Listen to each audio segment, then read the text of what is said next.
আসসালামু আলাইকুম সুপ্রিয় বন্ধুরা, আন্তর্জাতিক সংবাদে স্বাগতম জানাচ্ছি। ইরান ইসরায়েল উত্তেজনা, বৃহত্তর সংঘাতের হুঁশিয়ারি তুরস্কের। চলুন বিস্তারিত জেনে আসি।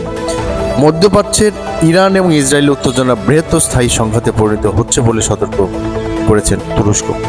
উভয় দেশকে উত্তেজনা না বাড়ানোর আহ্বান জানিয়েছেন দেশটি।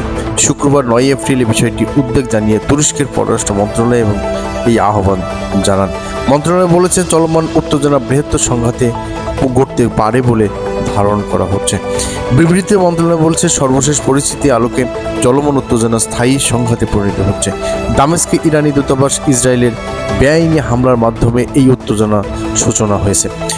মন্ত্রণালয় গুরুত্ব আরোপ করে বলেছেন, গাজায় সংঘাত বন্ধ এবং একটি ফিলিস্তিনি রাষ্ট্র প্রতিষ্ঠার মাধ্যমে মধ্যপ্রাচ্যে স্থায়ী শান্তি চিন্তা করা বিষয়টি আন্তর্জাতিক সম্পদের অগ্রাধিকার হওয়া উচিত।